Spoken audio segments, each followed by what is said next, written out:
Hi everyone, I'm Dr. Ryan. Welcome back to Creative Energy. Today we're going to talk about three really exciting topics. First will be Elon Musk and Twitter and free speech. It's going to be a little crazy. Then we're going to talk about dark social and what does that mean, first of all, if you don't know. And then we're going to kind of go toward YouTube and TikTok and who's winning that battle, and what should you do as a business to help kind of circumvent or plan or get ready for what's to come. Internet censorship. I have had it with these monkey fighting snakes on this Monday to Friday plane. There's three areas where it can take place. Number one, your house. Number two, work. And number three, ISPs. I have 4 kids.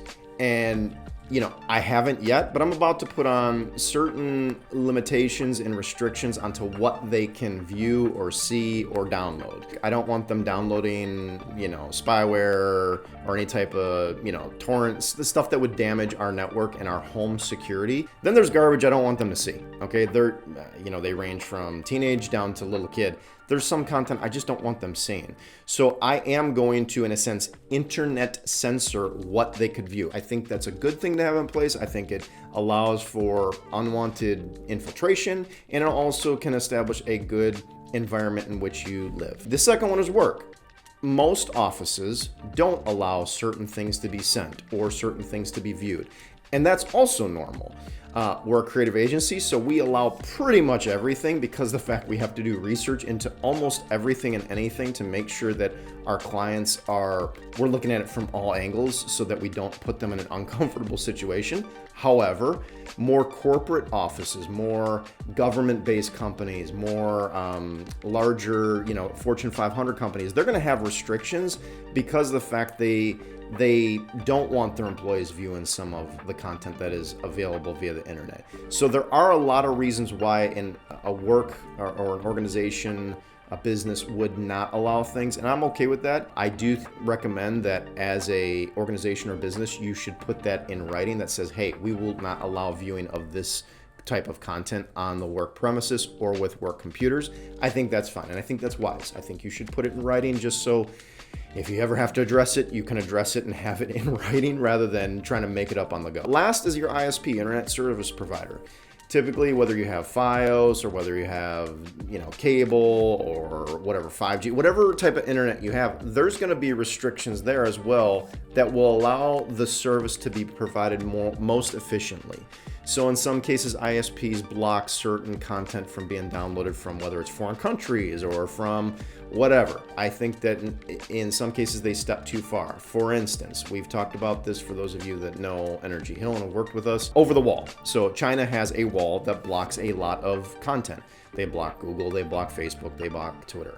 So in a sense, you have to in a sense engage with them. You have to in a sense set up a server in their country. And that's actually, I don't like it, but it's also, that's the way, that's their rules. And in order to engage with that population, you don't want to put Google, you don't want to put Twitter or Facebook, and there's other things that they block, but they block it countrywide. Is it the right thing? That's a different topic, but I don't think it is, but it is, that's their belief system, that as a country, they block certain sites. So ISPs in the United States typically leave pretty much everything open. If there is a site that is being destructive to the service that they're providing, they would block it. But in most cases, everything is open and you're allowed to download and upload what you see fit. Let's move on now to Elon Musk. We don't have a plan. No plan. We're going to kind of break it down with first a little bit of what's happened in the last couple years. Clearly, unless you live under a rock, you know that Twitter, one of the largest social platforms, was bought by Elon Musk. I actually said it wasn't going to happen because I just thought the number was too ridiculous.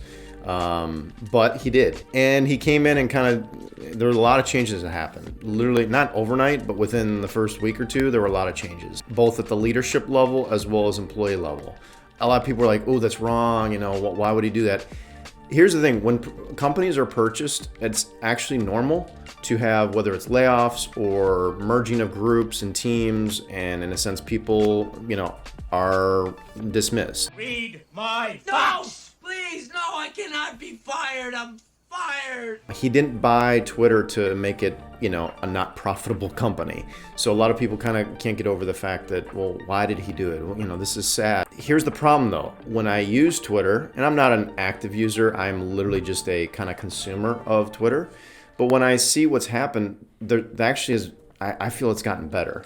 Ranging from content that is displayed to me, the algorithm, whatever they've done to tweak it or make it better, I do feel that it's a little bit more robust. What's being done with less employees is just as effective with the employees that were there. Another thing a lot of people talk about is the free speech. I'm gonna get into the First Amendment because the fact a lot of people are talking about, well, now hate speech is allowed on Twitter. Well, Twitter has a pretty colorful background when it comes to content that's allowed. If I'm not mistaken, pornography is allowed. If I'm not mistaken, there's a lot of content that other platforms don't allow that Twitter does. So when it comes down to it though, the First Amendment, I'm actually going to read the First Amendment. The First Amendment provides that Congress, and just quick civics, that's the House and the Senate, elected by the states, make no law respecting an establishment of religion or prohibiting its free exercise. It protects freedom of speech, the press, assembly, and the right to petition the government for a redress of grievances. Pretty much, that means you have the right to complain to the government without fear of retribution. I'm Romanian, so the country that my grandparents were born in, it was a communist regime at one point. They couldn't complain or say what they thought against the government without fear of being jailed or persecuted. So I think a lot of times we take that lightly. USA! USA! USA! USA! The government cannot require you from saying something you don't want to. That's number one. The government can't. Now, that allows us to believe and practice whatever religion, whatever faith we want without retribution, without, the government attacking or whatever. There's really only maybe three things where the government can step in on religious institutions. Number one is sacrifice, so not allowed. That actually goes more with killing individuals, and actually illegal drug use. So those are the two things. Now there's some other little things that churches and organizations cannot do, but those are the two big things. The big thing recently has been said, well, it's hate speech, and Elon Musk allows hate speech now. What, are you gonna cry now? Well, it's somewhat making people uncomfortable. Unfortunately, that's what the First Amendment does. It makes us where the ideas are put head to head against each other. And I think that's healthy. Now, do I think that it's bad when people take the First Amendment and commit crimes based on that? Oh, it's free speech? That's when I have a problem. And that's when I say, what can we do? The problem is, how can you, based on the First Amendment, how can you address uncomfortable speech versus hate speech? And unfortunately, I feel that as a culture, at least in the United States, we've gotten to the point where uncomfortable topics are attributed as hate speech.